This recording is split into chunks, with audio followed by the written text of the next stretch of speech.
Hey, welcome to Parent Conversations. It is May 9th, the day after Mother's Day. I hope everybody had a fabulous day yesterday. I'd like to remind you that we are in the middle of our mindfulness series. Thanks to grants from Bear River Health Department, Davis County Health Department, and Central Utah Public Health Department, we are able to do parent conversations, and we do them every Monday at noon. For now, we are expecting Dr. Kim Dwyer, who has been our guest speaker for the last few weeks, to join us momentarily. But until she arrives, we would like to go over a little bit of mindfulness on our own and invite you to share with us any mindfulness practice results that you might have had over the last week. While you're thinking about that, I am going to bring up our discovery hunt on my phone, and I encourage each of you to do that. If you have not yet, on the Goose Chase app, look for the hunt with the code BREATHE, BREATHE, and join the mindfulness hunt. So let's go in there and we will take a look at one of our missions that helps us to just kind of unplug and relax and reduce stress by practicing mindfulness. And I know I downloaded it, but all of a sudden I don't see it. So it just came right up. It's here. Okay. So we talked about breathing last week. Anybody want to share any particular mindfulness experience from the last week? If you do, go ahead and unmute yourself, raise your hand, type it in the chat. I'll be happy to read it. I'll be moderating again. I'm Megan. I'm the assistant director with My Discovery Destination. And oh, here's one that sounds like fun. It's called Can You Sense It? Pay attention to the 5 senses. Ask family members to identify 5 things they can see, 4 things they can touch, 3 things they can hear, 2 things they can smell, and 1 thing that they can taste. And then share a picture that shows 1 thing that was experienced using one of the above senses. I've heard this before, and you can share this with your kids. In fact, today we're going to be talking about using mindfulness with children. It will probably bring this up too, but I want to remind you that feelings are never wrong. Shirley and I had this discussion last week while we were out of town, how it's, and I think last week during parent conversations as well, we've talked about our kids and grandkids a lot.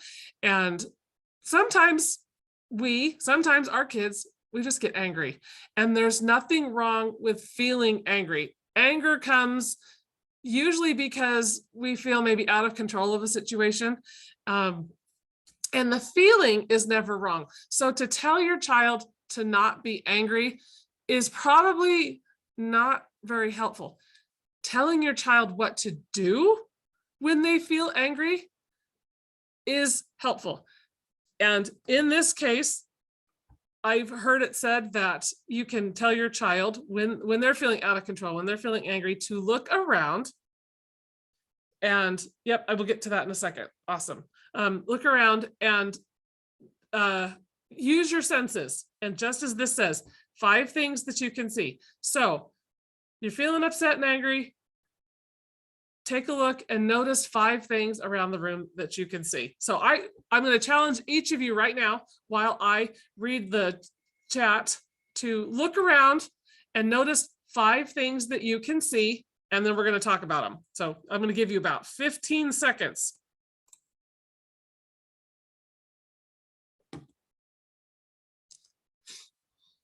Yes, Shirley says that this is how to manage anger and other feelings. We have to teach our kids how to manage them. And like I said, it's not bad to feel this way. It's key to teach them how to manage their feelings, because we don't want them expressing them negatively and hurting somebody, getting in trouble. We need to teach people how to manage their feelings, and mindfulness is a good way to do that. Okay, so I'll start. And if you would like to share 5 things that you see around you, I'm going to welcome you to do so afterwards. I can see a secondary computer screen. I can see a fan. I can see a plant. I can see out a window to a neighbor's house, and I can see a lamp right in front of me. And just taking time to focus on noticing, being mindful about what's around you, kind of distracts. I'm going to say it distracts you from maybe from the feeling a little bit. I think that I'm trying to remember where I learned this. We stay angry usually for about 90 seconds, I think. And if we can just kind of keep ourselves under wraps for those 90 seconds, usually the feelings will pass. So exercising the 5 senses thing here, our mission, that's the word I'm looking for, in our discovery hunt, will help get you through that 90 seconds. And then you can kind of get on top of it. Oh, I remember it was a friend of mine and I taking a walk one time. She works in a school, and she's the one that told me that for about 90 seconds is when things kind of flare up. And if we can manage that, then we're much better for it. So exercise the 5 senses and look around and see 5 things that you can see to kind of detract your brain from what is going on, what your emotions are doing to you at that moment in time. Anybody want to share anything interesting that they noticed when I asked them to pick 5 things they can see?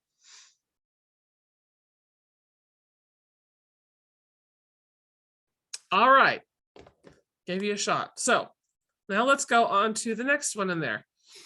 I'll give you about 10 seconds. I want you to notice 4 things that you can touch.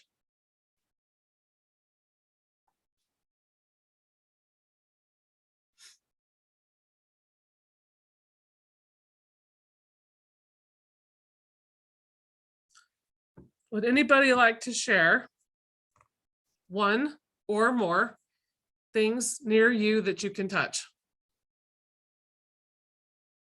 Okay, then I will do it again. I'll share again.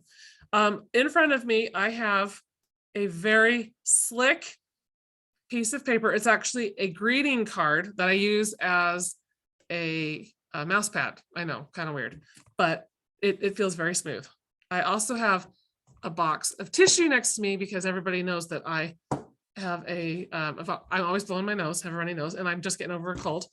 And the tissue has a different feel to it than the slick card does. I'm also wearing a big fuzzy sweatshirt, so I can feel the cotton blend of my sweatshirt. And quite frankly, I play with my hair a lot. I can feel my hair, and that might be a nervous thing. It's interesting.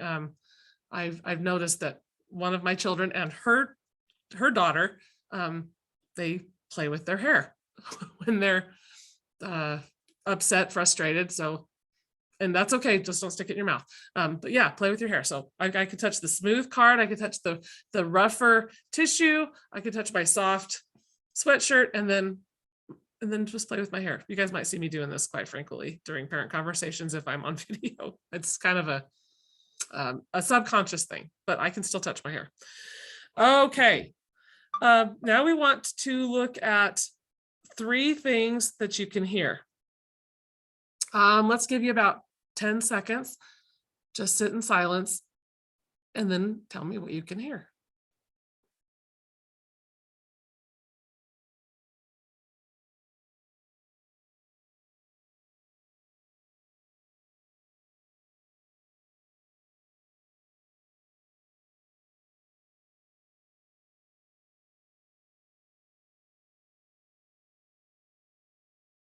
Would anybody like to share something that they heard? If not, you get to listen to me. I'll share. Okay. So it's very silent here. So I could hear the clock that's the main sound I can hear is the clock. I can barely hear a little bit of traffic from outside, probably up on 4th North. And this will sound very odd, but you know what? It's silence. I mostly was hearing silence, which is a very interesting thing. But yeah, it's very, very quiet here. So there's not a whole lot that I'm hearing. That's kind of nice to be able to sit in silence for a minute. I too could hear a clock. And right before I started my countdown, I heard a notification on my phone. Dr. Dwyer is coming. I also heard the fan in my computer. That was the most noticeable sound. Good morning, good afternoon, Dr. Dwyer. How are you? I'm good. How are you doing? Good. We were just doing a mindfulness practice, the 5 senses, 5 things you can see, 4 you can touch. And we were on the 3 you can hear. And Catherine says she hears the TV my kids are watching so I can focus on this meeting. Oh, thank you, Catherine. And her baby babbling and someone mowing grass outside. Awesome. Awesome. Your weather must be better over in Box Elder County, Catherine, because here in Cache County, well, the snow that we got last night did melt. So there's that. Okay, so we will go ahead and turn our time over to Dr. Dwyer. We're going to talk about using mindfulness with our children today. And Kim, it's all yours. Take it away. Great. Are we doing with children or in communication? Maybe I had it wrong. Let me just go back. Okay. I was guessing. I wasn't looking at anything. It's okay. Whatever you're ready for, we're ready for. Okay, I was thinking that we were talking about communication. So we talked about like parents, or we. I think you're right. I think I communication misspoke. and relationships, and then yeah. Okay. Yeah. Okay. Yeah. No worries at all. I just wanted to make sure I wasn't talking about the wrong thing. So yeah. So thinking about this, I've been thinking a lot about like what happens to communication, and if you've ever taken a communication class or seen like a breakdown of like the different places communication can go wrong, there are a lot of them. So if you think about, if you have an idea that you want to share with somebody else, you have to have the idea. Sometimes those ideas come to us in words, sometimes they come to us in other ways, things that are kind of pre-verbal. So we have to get that, whatever it is that we're trying to convey, we have to get it into words.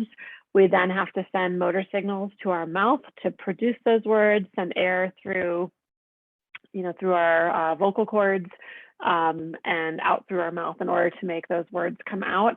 And then the receiver, the person who's listening to you, has to have that information get to their ear, not get interrupted by other noises that garble your message, has to get to your ear.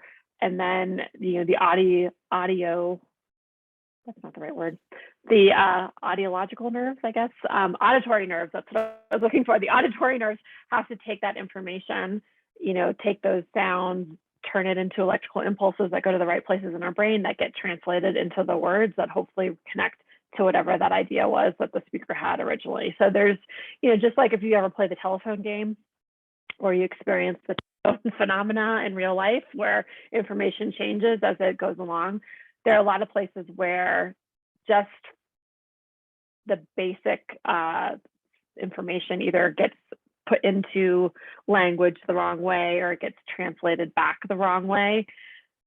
Then we add on the layer of we hear what we're expecting to hear, which is very real. We have confirmation bias. We tend to pay more attention to the things that agree with what we think is going to happen. We also have a negative bias that's built in, so we kind of pay more attention to things that are, going wrong. So we give more weight to negative information, and we might miss the positive information. So there's a lot of things, both kind of electrically and perceptually, that can go wrong, and then there's a lot of things conceptually, from a cognitive standpoint, that can go wrong with communication. With all that, it's amazing that we could ever communicate effectively with each other. Right. And sometimes we don't. That's right. We had an incident with my youngest over the weekend where one of the things he got very, very upset about was that I said I was taking away his PlayStation, which I never in fact said. So, and it was like he was anticipating that he was going to get a consequence when all I said was, we need to get the homework done.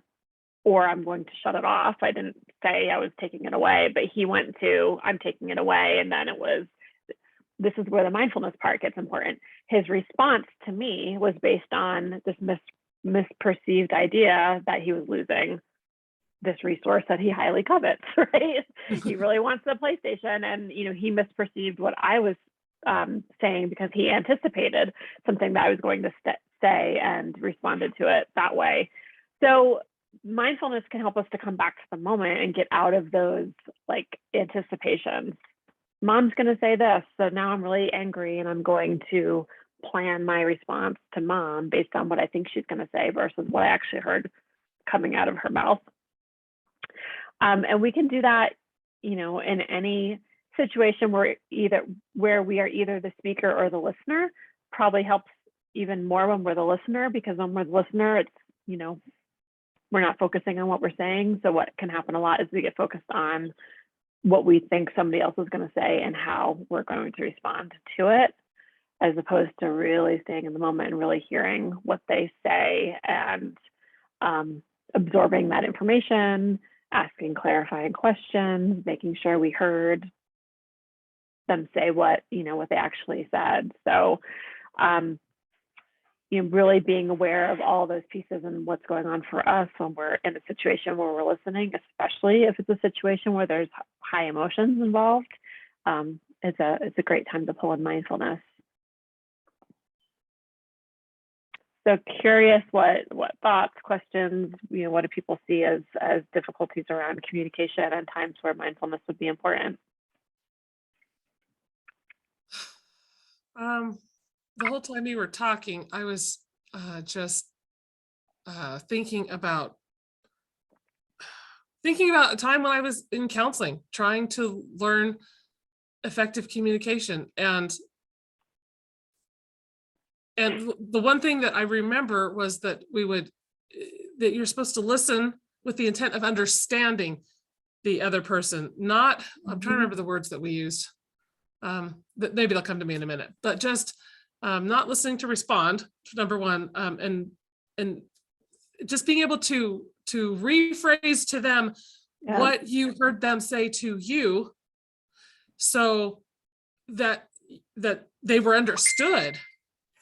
Right. And as far as mindfulness goes, I'm not really sure how mindfulness plays into that, because when I think about mindfulness, I think of like wiping everything and just going somewhere else. But this, I would have to be very intentionally focused on the conversation and what the other person, the message they were trying to deliver to me. So, so perhaps just being mindful of just that and nothing else. Yeah, and that's where I think we get mindfulness and like the idea of meditation and relaxation, we get them like wrapped up in each other, but mindfulness is really about attention to the present moment without judgment. That makes lots of sense. Yeah. Yeah. So if it's about a conversation, especially if it's a high emotion conversation, bringing my attention to the conversation right now, as it's happening now, not, oh, 2 weeks ago you said this and here was my response. And, the always nevers, right? Whenever you get angry, this happens. You are always coming at me this way when you're angry. Like those are judgments, and they're based on past experience, and our brain does them to save time. If we have interactions with somebody and they frequently respond in a certain way, we're going to be prepared for that. But it doesn't always do us a service if we're, then like if, for instance, if I had a boss and every time, I even just did it myself, frequently when I go in to talk to my boss, they're adding more work to my plate, then I'm going to probably not want to go to them to say that I'm overwhelmed, because I'm going to anticipate they're going to put more work on my plate. And when they come to me, to check in with me, I'm going to be probably like, anticipating like more work is coming at me and maybe I'm not ready for it. So in a situation like that, if I go into it more mindfully, I'm going to be kind of checking that other stuff at the door. Like, these were past experiences with this person. Let me see what today brings, and then I go in and have whatever conversation I need to have with my boss, and then I can meet whatever comes up right now. And like you said, Megan, it can be really just hearing, like if I go in and my boss says, I was looking over the reports and I noticed that your blah, blah, blah was, isn't there yet. If I stay 100% in the present moment, I can respond to that question. Well, that's not even a question. I can notice that comment and even say, oh, so are you, I'm hearing you say that when you went through last month's report, the blah, blah, blah part wasn't completed. Is that what you're saying? That gives, gives the speaker a chance to clarify. Yes, that's what I'm saying. Well, that's part of what I'm saying, but I also, want my main message in coming in here was to tell you, great job on the part that you finished. There could be something nice in there that we missed because we're so focused on the damage control aspect of the conversation. What do I need to do to not have work piled up on me and to not get, in trouble with my boss? So being in the present moment means, again, like checking those assumptions, those preconceived notions, those past experiences at the door, and really staying present to hear, to hear what somebody says. And it also means like forcing yourself out of your head so that you're not in that responding mode when you're supposed to be in the listening mode. So if, boss comes in, let's use a different example because we're talking about families. So maybe it's an interaction with a partner and, you're asking, they're asking you to do something or they're talking about something that happened. And if you're busy with your response to, well, here's why I didn't do it yet, because I was so busy with the kids and, I had to handle bedtime and bath time and blah, blah, blah, blah, blah. We might spend so much time in that piece of how we're going to respond that we don't actually hear what's being said properly. So, we can stop and say, like, are you, you're talking to me about whatever you're talking to me, here's what I heard you say, let them clarify. We don't even necessarily have to respond immediately, like it's fair game in my book to say, you know what, you've given me a lot of important stuff to think about. Let me think on it and talk to you more about it later.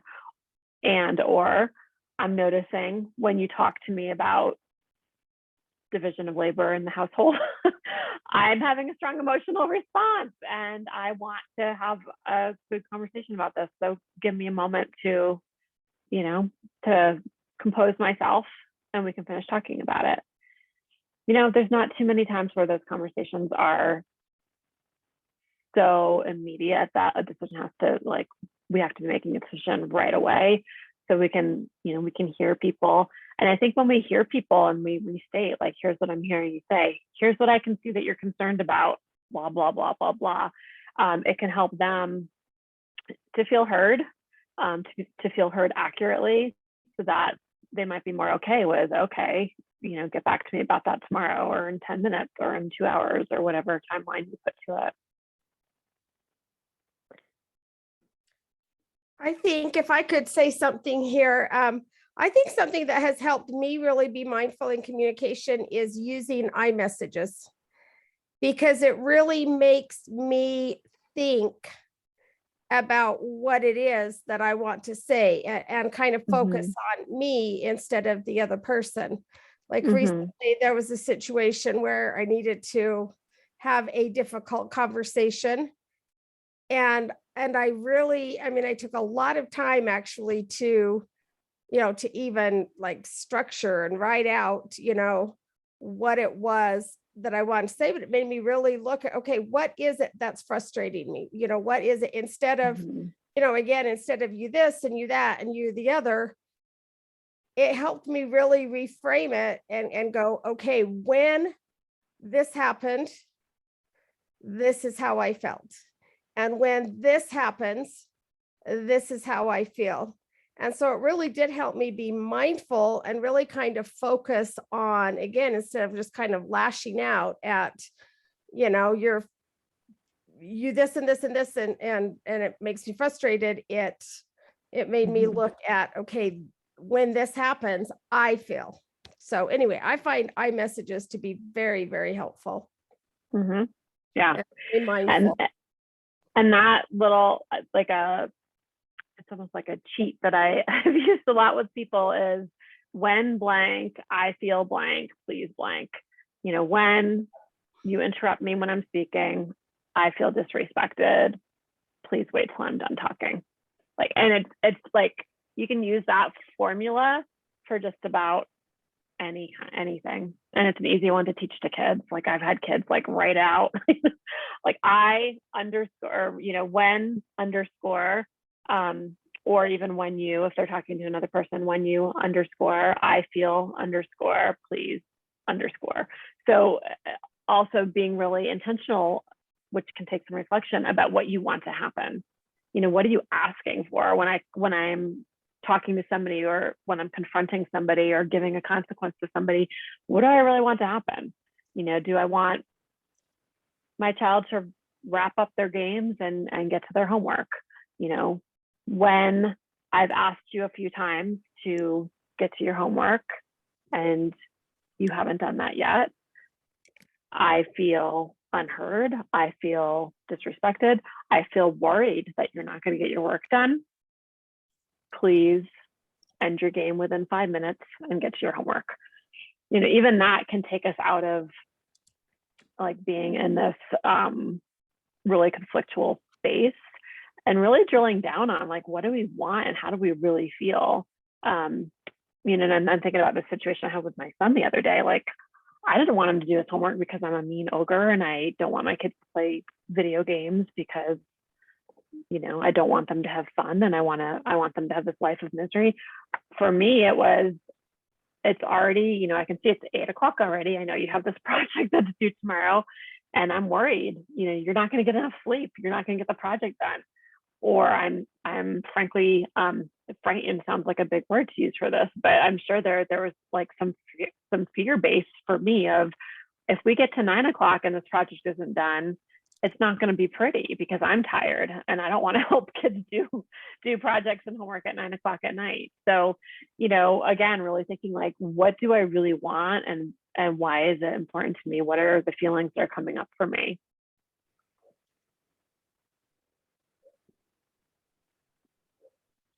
So I think these are good examples too of, again, that mindfulness isn't necessarily about, you know, sitting on a meditation cushion and being like zenned out for 10 minutes. It's like, how do you live your life and be in the present moment?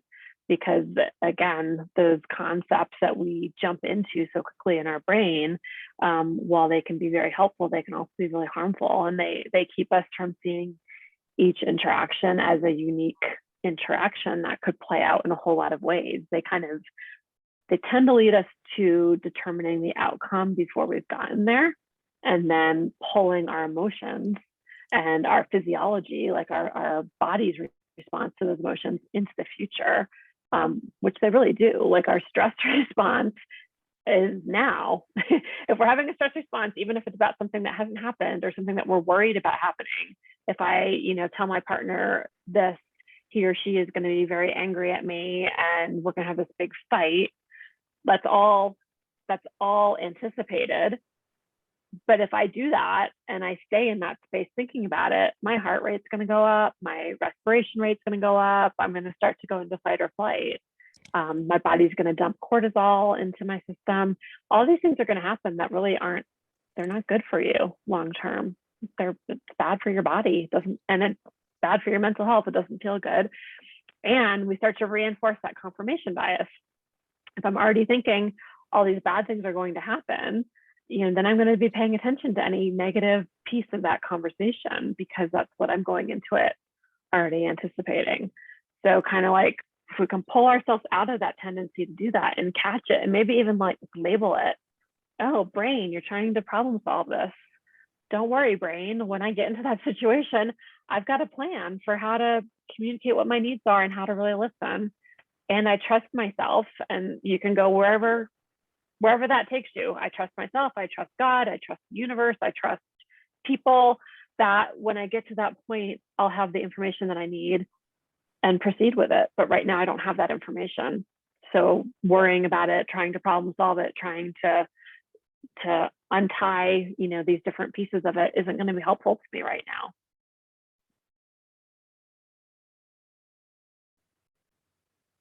Um, this is probably a little obvious, but it's it's something I think that we forget about, especially in this technological age, that there are a lot of things that can distract us from being mindful, whether it is concentrating on what's going on between two people, somebody we're having a conversation with, or even our own, our own meditation Zen space. But I think it's important to kind of set the stage too by, and like I said, really obvious here, removing the electronics, putting your phone someplace else, turning off the television, going into a quiet room. I mean, that's not always 100% possible, especially when you have small kids, but just getting it set up so that it says to both parties, what you have to say matters, and you're setting the stage to practice mindfulness during the conversation. Yeah, I think those are really important points. Yeah, and you can think about like how do you structure that, from whether you've got little kids or up through teenagers, like how do you structure that to really keep certain spaces sacred or certain times sacred, as far as like, you have my 100% attention. Is there like a keyword, or code word that you use that you decide on? Like when I say this is a really important conversation, like, let me give you the behind the scenes. That means we're going to sit down together. We're going to have the TV off. We're going to put our phones away. We're going to be looking at each other. We're going to check in and make sure, that we're both able to listen, and that it's a good time for both of us to talk. Like those are just some ideas, but however you structure that, you can be really deliberate and intentional about structuring it. And then maybe even being intentional about other more routine spaces where people try to be more mindful and listen. So, maybe like lots of families have rules about electronics at the dinner table, that phones don't come out at dinner. I have a friend who does she used to do like a 30-minute before dinner, like she and her husband would put their phones in a basket and, sit down and have a conversation. No kids in the room. Her kids were older, so it wasn't as big of a deal, but no kids, no electronics, no TV going, no newspaper out, no like half attention, but really giving each other full attention. There's a parenting writer, can't remember who it was, but in one of his books, I remember reading that he and his partner set up like a post-dinner time, 15 minutes or so, when the grown-ups had coffee after dinner, and kids were expected to entertain themselves unless there was a truly dire emergency, which we can define, somebody's vomiting or bleeding or whatever it is, that those are the only circumstances under which you interrupt mom and dad during the 15-minute period, so that they were really focused on each other and able to communicate without also parenting and also managing the distractions. So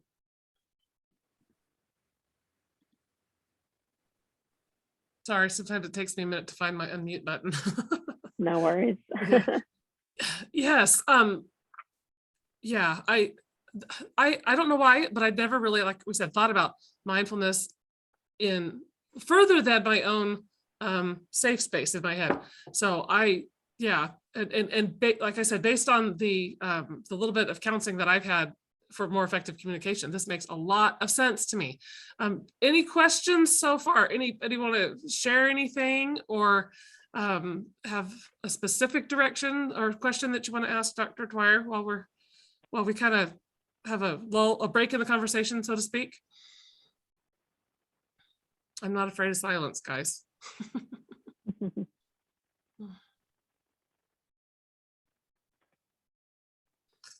All right, maybe everybody's just really learning like I am. I really enjoy this subject. So, yeah. Any other suggestions for us? Maybe sometimes you don't have time to have a really long, drawn out conversation. Anything that you can suggest to us for, like, okay, right now is not the time, but there's something we need to come back to. How do we deal with that? Maybe. Yeah. so a bunch of stuff's coming up for me around that. One is how we use our own emotional experience as a sign of that. Like, is it that we're having a stronger reaction than we expect to have to something that somebody tells us that indicates something in this topic or in this situation is really important to me. And if it's a situation, like you laid out, where there's not really enough time to dive into it, but we don't want to make a snap decision because my thought is, when we have a strong emotional experience, especially when it's a negative one, it's telling us something about our value system. And I keep pointing here because I this is where it lives, right? It's like something that's really deep inside of us.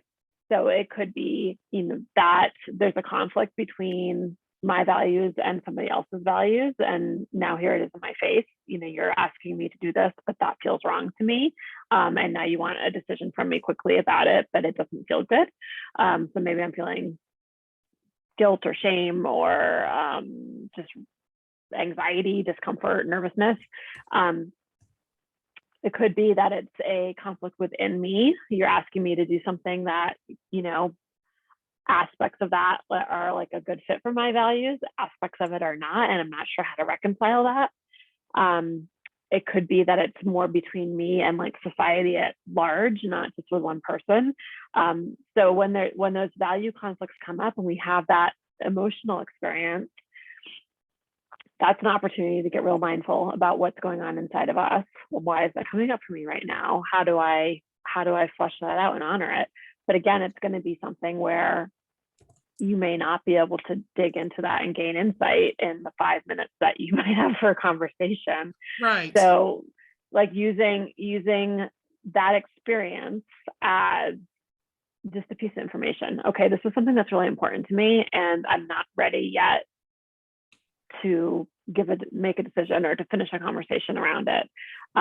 So we could be mindful at that point. We can use that as information.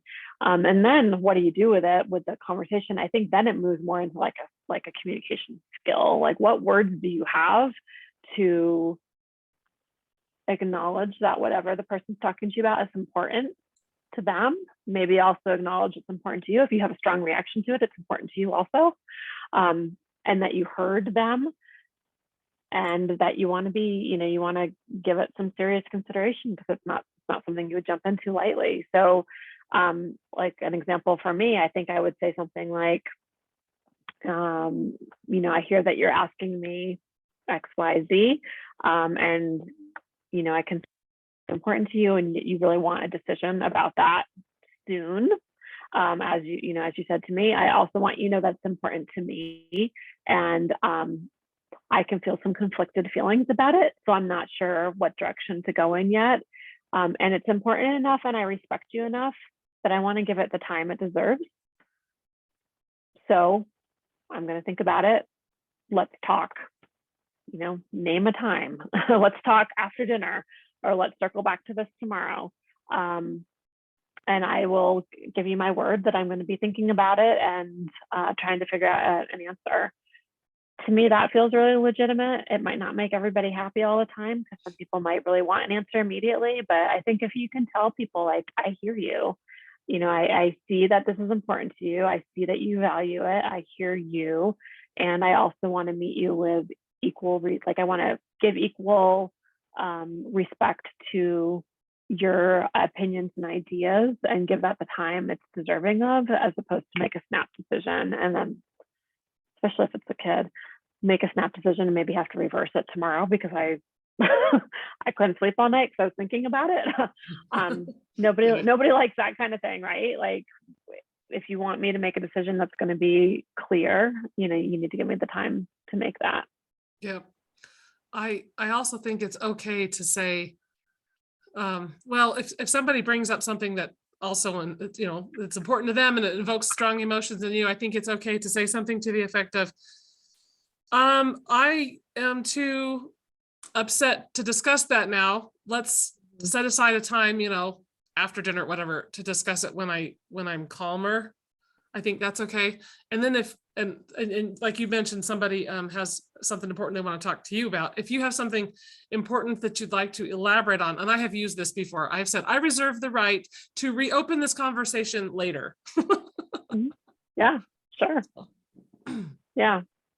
Yeah, and even having like some ground rules for conversation is never a bad idea. Like maybe we don't, it depends on your relationship with the person, but clearly like with children within a family, we can have ground rules for how we talk to each other. You know, I don't know that I'd walk into my boss's office and say, here's the ground rules for how you talk to me and how I talk to you. Right. But I've had to work situations where people, you know, have lost their temper and started yelling at me. And I've said, you know, I want to help you with this, but I can't help you when you're yelling at me. And I'm not going to tolerate that in my space, which is, it's hard to do. And I don't think we get a lot of models for how you do that. That's also respectful to people. Yes. You know, like we respond and like we get a lot of models for how you respond in kind. And that usually creates new problems and doesn't feel good, you know, if we stoop to somebody else's level and start yelling back at them. But certainly within a family, we can say, you know, here's the rules for a conversation. You know, you can talk to me about this. We're not going to call each other names. We're not going to shout at each other. We're not going to make our bodies physically threatening, like standing over somebody, or you know, we're going to sit in chairs, or we're going to, you know, keep our space to ourselves. We're not going to use our bodies in a way that's threatening, like smashing our fist on the table or throwing stuff. And even putting a time limit on it, because there's not very many things I think that you can talk about for more than a certain period of time and actually get anywhere. Like they just kind of like start to that. spiral, you know? So like, and it's going to depend on the person and the topic, but for a lot of topics, I think like, you know, maybe if you feel really heard and I feel really heard and we don't have an answer yet, that's okay. We can step away from the conversation, but to continue at it, just to try and get to an answer may not be fruitful, and it might start to create problems. So I've seen some people like in workspaces that meetings are never more than an hour, because there's not, like, you really aren't going to accomplish anything more after an hour, you know, if you haven't already accomplished it, especially if it's, you know, especially if you're on one topic and you're still with it. So, you know, I would just think about every family's different. Like, what are the rules for conversations? Like some people will do, I've seen like people do like a talking stick, like whoever's holding whatever it is, they get to talk. Yeah. And you don't interrupt. And maybe some ground rules about when the talking stick gets passed on, so that somebody just doesn't hold it and lecture you. Yeah. that wouldn't be a whole lot of fun. But yeah, you could do something like that. I had another thought. I think what brought this thought on was the time limit, because there are some people. What do we do if we have to deal with somebody who, because of, I'll say some kind of mental illness, whatever, physically is unable to be an effective communicator? What do you have suggestions for dealing with those people who just don't have the empathy or the intellect to be able to be communicative in a healthy way? Yeah. Well, I think you can kind of shape the conversation by, I wish I had this in front of me. I've seen like some really specific like steps to having a difficult conversation, which is like eliciting what the problem is. You know, tell me what it is that you're upset about. Tell me what it is tell me why you want to talk to me. Tell me what you're angry about. Tell me whatever. Kind of restating it. I'm hearing you say that you're upset that I said we were having pizza for dinner on Friday and our plans got changed and now we're having meatloaf. Asking, is that what you really wanted to communicate to me? Is that what's going on?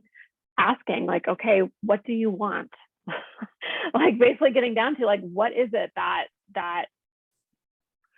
do you just want me to hear you? Do you want me to change something? Like what do you want from this conversation, and see if you can clarify that. You know, if it's just stuff that needs to be heard, then you kind of say that, like, I hear you. And like with kids, I get it. When you thought there was pizza for dinner and now we're having something that you don't like that much.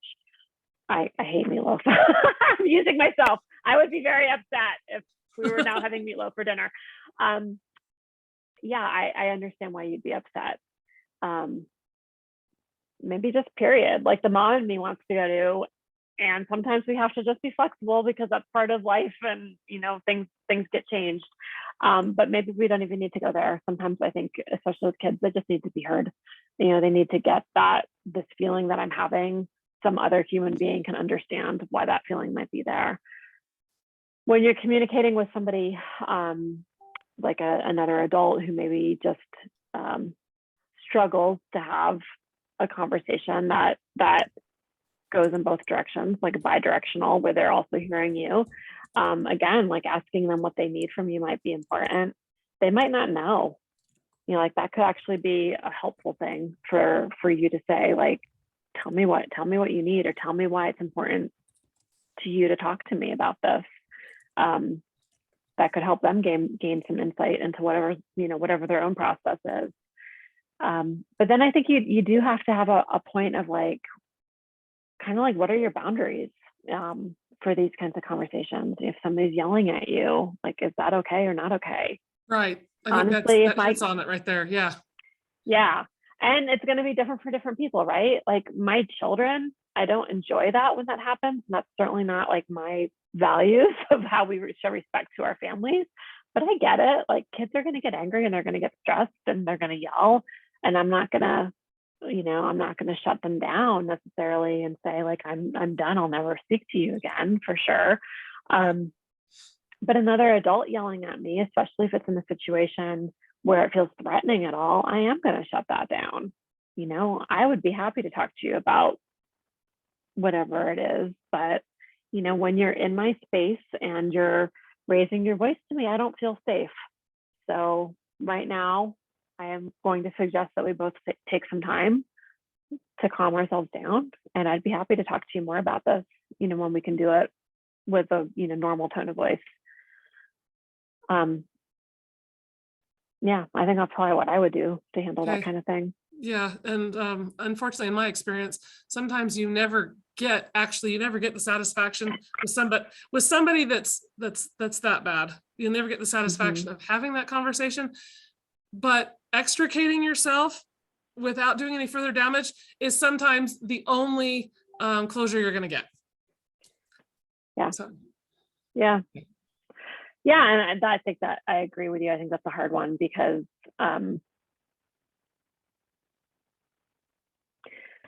you have to figure out like what's within your control, and it's not within your control to get them to give you the closure that you might need, or to get them to talk to you about a topic, or come to some kind of collaboration or some kind of mutual agreement.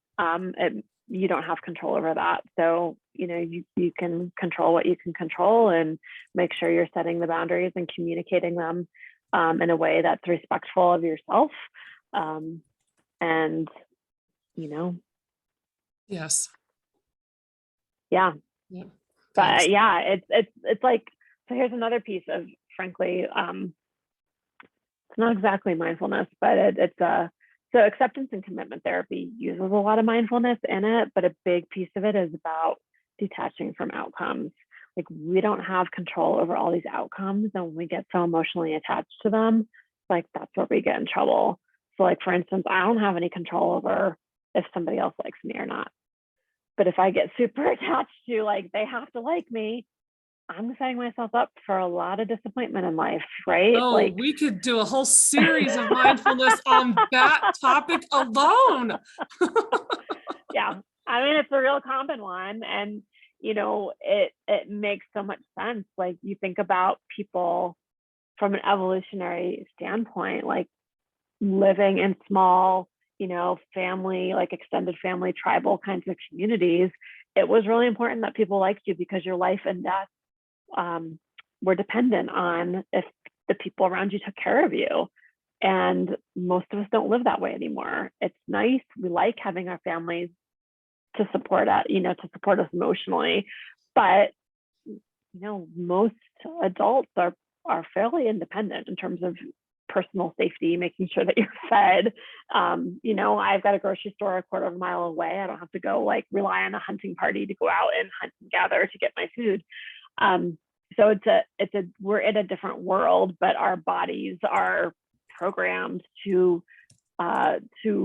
really make sure people like us, to make sure that we're accepted by the group. So when we feel like somebody doesn't like us, it feels pretty crappy.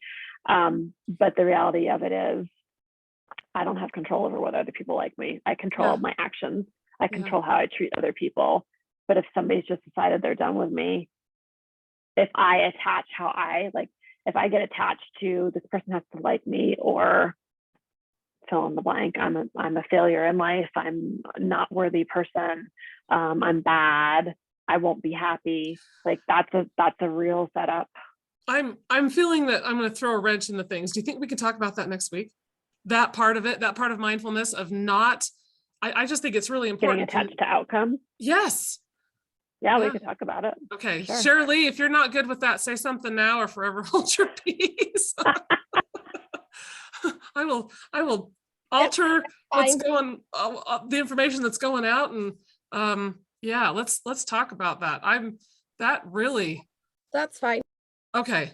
I just think that so much of us, especially when you've got social media staring you in the face all the time, and it's so much easier to be ugly now. I mean, back in the day when you had to actually sit down and physically write a letter, it took effort and it took time, and you got it all out, and then sometimes you mailed it, and sometimes you just tossed it up and threw it in the fire, and with email and text is even worse. You just send something off in the heat of the moment, and then you hurt these relationships, and you carry this around thinking nobody likes me, and teens are affected by it. But yes, if we can direct some mindfulness to not worrying about outcomes, or just detaching ourselves. I really like that. So yeah, if you're good with that, I would love to kind of go that route. Sure. So, okay. Yeah. Oh, fabulous. I'm excited. Yeah. Well, and I think what we're seeing, and Megan, I'm going to refer back to what you said earlier, that idea that, and then think about how does mindfulness come into having a conversation. And if we're thinking mindfulness is something more individual, a little bit more passive, disconnecting, as opposed to can we use mindfulness to connect? And we can, and that's getting, I think of it as getting mindfulness off the meditation cushion, getting mindfulness off the yoga mat, and bringing it into real life, and living it. So that was kind of my impetus behind writing Mindful Mondays, was what do we do? How do we practice this when we're out there living our lives, when we're at work, when we're with our family, when we're talking to our friends? How do we pull those skills in? Because 99.9% of us are not living our lives sitting on a meditation cushion 24 hours a day. Oh, I do not get to do yoga enough during the week. I would like to visit 4 yoga classes a week, then I know I would get it. And I'm lucky if I get to 2 regularly, and then maybe one day at home. So yes, we need to incorporate it into everyday lives. And I think this would be a really good topic to explore. So I appreciate your willingness to follow me down a new road. So no problem. Yeah, cool. All right. Well, you guys that are here live right now listening to the recording get a little bit of a prequel here of what's going on next week, the change that we've made. So does anybody else have any questions, or Kim, you have anything else you want to say in our wrap up? Okay. I think I would just say, you can kind of brainstorm ahead of time, what are the rules of engagement, so to speak, for conversations, and do you need to be real specific about stating those as a family, or kind of a family meeting of what helps people to feel heard? That might be an interesting topic for a family meeting. When do you feel really heard? And then just really practicing when you're having a conversation, really bringing yourself back into focusing on what is this person saying right now, and then restating it. Okay, Johnny, here's what I heard you say, blah, blah, blah, blah, blah. Am I right? Like, is that what you said? Right. You could even like make games up about this, well, the telephone game is like an example of it, frankly, but you could be creative and make up games of like,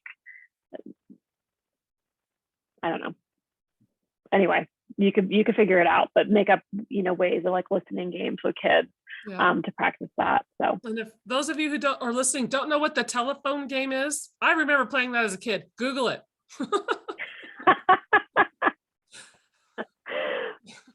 Yep. So anyway, it could be quite hilarious I remember playing that in elementary school, but anyway.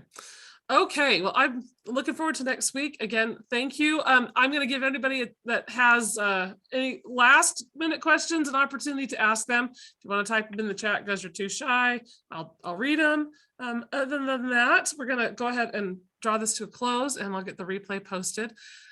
Kim, thank you. Thank you. This has been one of my favorite series so far. So good. Yeah. All right. Well, thank you for hosting it and getting this information out to people. Yeah, absolutely. Okay, we will see everybody next week. May 6th is the night, May 16th at noon. Sounds good. Have a good week. Thank you. Bye-bye. Bye. Awesome.